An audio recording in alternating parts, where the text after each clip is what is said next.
Lesson 5. The Blue Crystal. We have trudged the hill. We have exposed the deep blue crystal. We have blessed it in the sun. We have carefully cleansed it. We have made it a bed of soft, moist soil. We have helped purify ourselves by our dedication and our love.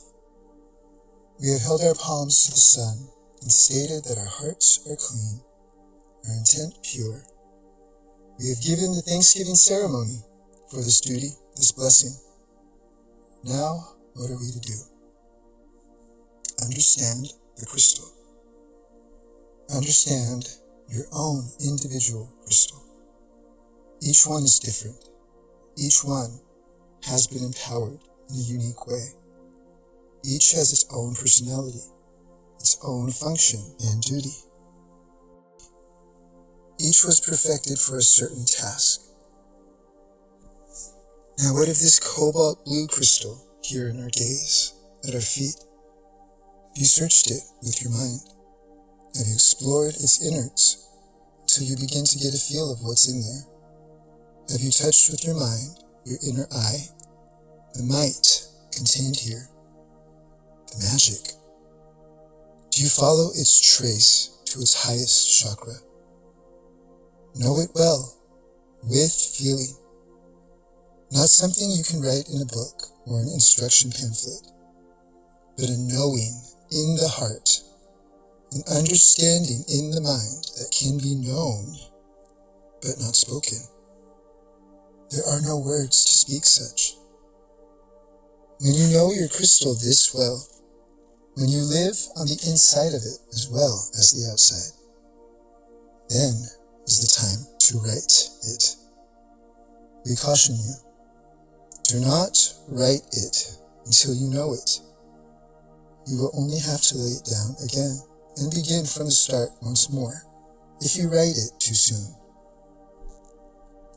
For only in the knowing of the balance of your crystal will you write it correctly.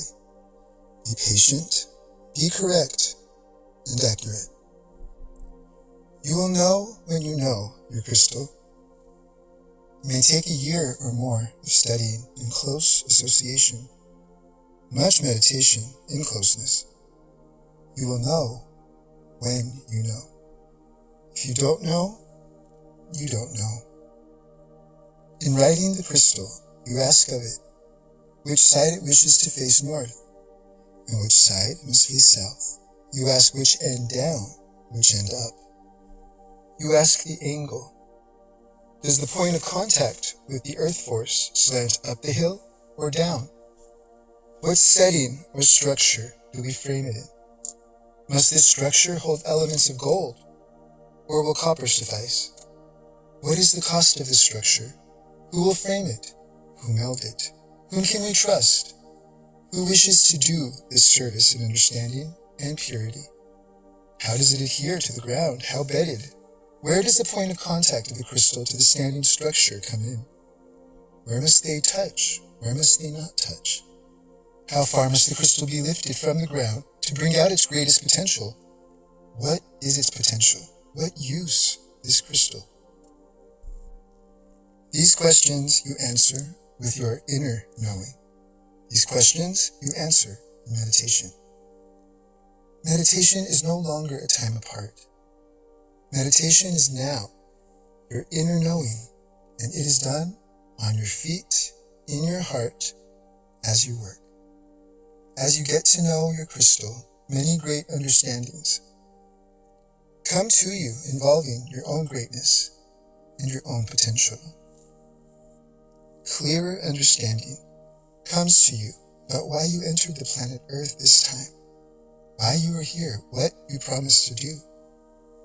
As these developments take place inside you, you grow in knowledge of your crystal and you begin to see the whole thing coming together. Your reason for being here, your training so far, all begin to make sense. You see a pattern unseen before. The design in the universe becomes a little more personal. You feel you belong more than ever before. It all begins to make sense. let us speak about the fractals, the pyramids of light and living. Condensed once more into the world of fractals, we can explore the inner workings of our crystal. We will continue to develop on the cobalt blue crystal, for it has the qualities and capacities of most, yet it dwells in its uniqueness. We have now righted our crystal. We have found the melder, have blessed him or her with our work. Not once did the melder see the crystal while building the frame, and this was some frustration, yet he or she built it correctly to our specifications and instructions. We assured the melder that someday he or she would see the object for which the frame was built, but for the present it must be kept a secret. The melder thought of it as some trade secret, which indeed it is, in a new sort of way, for we trade good for evil. We shall continue in this bartering and trading till naught is left but good. Our crystal stands there, her frame affixed to the ground. This one is neither male or female, for she is both, and either pronoun is correct. Sometimes the function will be male, and one will sense to call him masculine. Sometimes the function will be feminine, and this gender will be sensed and fall from the lips. She functions in her fullness. Both negative and positive rotate within her. There are those crystals that will be fully masculine in nature, and they will have counterpart crystals, sometimes at great distances. With these counterpart crystals, they will draw and pull energy, receiving it and returning it. And the one with the feminine nature will receive, plenish, and return in kind. Many units will be empowered in betwixt the two crystals as the energy passes through them. Many miles will be empowered. However, here in our blue crystal we have both genders, and we deal with a complete unit, ready to do its service in the immediate area, generating energy that can be felt for miles around. It now sits with its inner eyes twinkling, waiting for us to understand it. It is a mystery still. It sits like a jewel in its gold-worked frame. It is stable, firmly placed, and at most times covered from view. It tolerates this cover, for it knows that the time has not yet come for its total exposure.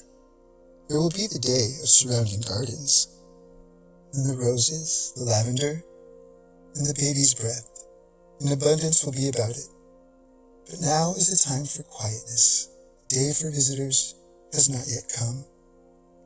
This is the time for learning the machine, and she is surrounded at this time with boards for sitting, ropes and canvas for covering, and a hut nearby where the guardians in flesh bide their time in watching and caring.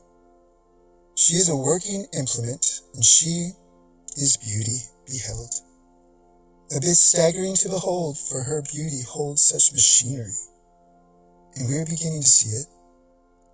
In the etheric, that part of reality that builds in spirit before it becomes physical. In the etheric, the cogs move, the wheels spin, and we begin to see them. We bring them into the third dimension with our eyesight, and we begin to comprehend what is going on. We also begin to comprehend our co-workers more fully. Feeling them brush by us in our work, we now begin to see them. Our eyes, our minds, are beginning to reach successfully into the fourth and fifth dimensions. While we attended her at night, we began to hear her song, and rising in altered sleep, we saw the stars surrounding her, and we sensed the movement of the energy gears, and saw, too, the forms moving about, tending and honing her, bringing her to a crisp perfection after her long sleep. So now, even in the sunlight, we begin to see her more clearly and sense those about us working with us. We begin to communicate with them, and it is a great help. For some of them have, more recently than us, been working with her, and many other crystals. Rainbow crystals dance joyfully in our day. We see them clearly.